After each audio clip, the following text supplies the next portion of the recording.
Hi, I'm Scott, And I'm Cliff. and we're here to prove unequivocally that Mr. Rogers is the patron saint of B2B marketers. And we ain't gonna do it dressed like this. Okay, Feels good. let's start with the factory tours. Scott and I both work at a 100% B2B marketing communications agency, and that means we go on a lot of factory tours. Yeah, like a lot, and we love them. Oh my God, we love them so much you have no idea. So a couple of years ago, we started talking about why. So we realized that the same thing was true for both of us, that our first introduction to the world of B2B came in the form of the factory tour. But we weren't wearing protective eyewear or helmets during these factory tours. We were actually just little kids sitting on the carpet at home watching Mr. Rogers' Neighborhood. Now, if you grew up outside the United States, or you totally missed the #1 documentary of 2018, Fred Rogers was a pioneer of children's television from the 1960s all the way through the year 2000.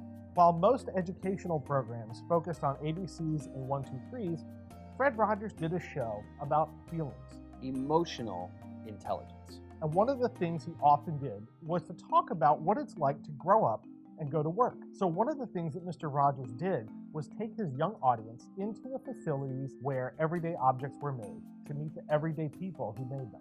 And it was through these televised factory tours that we learned how so many everyday objects were made, everything from teddy bears to toothbrushes. So about 5 years ago, would you say about 5? Yeah, about 5. Yeah, 5 years ago, Scott and I got to talking a lot about these factory tours, and it actually got us talking a lot about Mr. Rogers. And we realized that Fred Rogers is really the ideal role model for anyone working in the world of B2B. Scott and I went so far as to start calling him the patron saint of B2B marketers. So here's what we want to do. We are going to give you 3 reasons why we believe that is unequivocally the case, and we think you'll agree. Number 1, Fred Rogers was a child of B2B. Literally.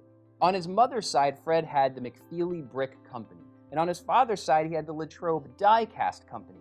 So when we tell you that Fred Rogers was a child of B2B, Yep, baby Fred was born and raised by the people of B2B manufacturing. so dang cute. Look at those cheeks. The second reason why Mr. Rogers is the patron saint of B2B marketers, he was a master communicator.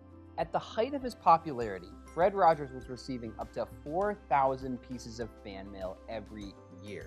So if you're doing the math, that's like about 15 letters every single business day. Now, here's the really unbelievable part. Fred Rogers didn't just receive all those letters, he also read and responded to just about all of them.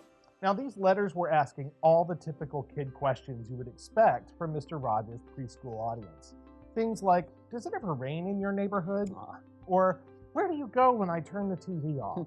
Or, what's the origin of all the matter and energy in the known universe? Dear Mr. Rogers, I want to know how the world started. Benjamin, age 4. Now, it didn't matter how impossible these questions came across. Mr. Rogers always found the perfect answer to these young children's questions. Dear Benjamin, many things in this world are hard to understand, even for scientists. Since no one was living on the earth when the world started, people have tried for a long time to imagine what that was like. They tried to look and listen carefully to the earth for clues about how things began, but they also imagine. Imagination isn't just something children need for pretending. It's part of the work of grown people like scientists too. Different people have different ideas about how the world started. I'm glad to know yours. It's good that you are trying to figure it out for yourself. That's a healthy way to keep growing all your life. That's not a letter. That's like a hug for your brain. Our third reason why Mr. Rogers is the patron saint of B2B marketers is that he knew that we could do better. Now, Fred spent his entire career producing commercial-free public children's television, so it should really come as no surprise that he was pretty vocally opposed to any form of advertising directed towards children. But you know, he wasn't such a big fan of most grown-up advertising either. Once, when Fred was out walking with a journalist, he stopped to inspect a billboard. Here's what he saw. Most people think of us as a great domestic airline. We hate that. Now, as marketers, we get the joke. It's clever enough. They want to be thought of as more than a domestic airline. But Fred Rogers had a very different response. A very Fred response. Hate is such a strong word to use so lightly. If they can hate something like that, you wonder how easy it would be for them to hate something more important.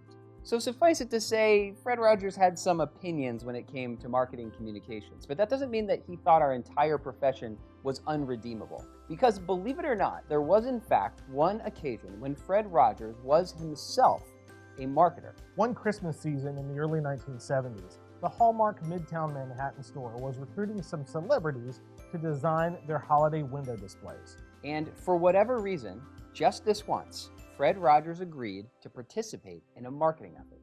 Now the brief was simple: create a holiday-themed display that expresses your brand message. So basically like a trade show display, but more tinsel. Now, all the other celebrities came up with displays to suit their celebrity status. They were garish and gaudy and opulent. But not Fred, because he didn't see this as an opportunity to just project more of himself out into the world. He saw this as an opportunity to connect with people. So he did something just a little bit different. Lights, please. Fred asked them to get a Norfolk Island pine tree, about the height of a preschool child. Don't cut it, don't decorate. He asked them to plant it in a clear lucite box so that everyone could see the roots growing up underneath it. And in front of that tree, Fred had them display 8 simple words. I like you just the way you are. Just have a minute. Sure.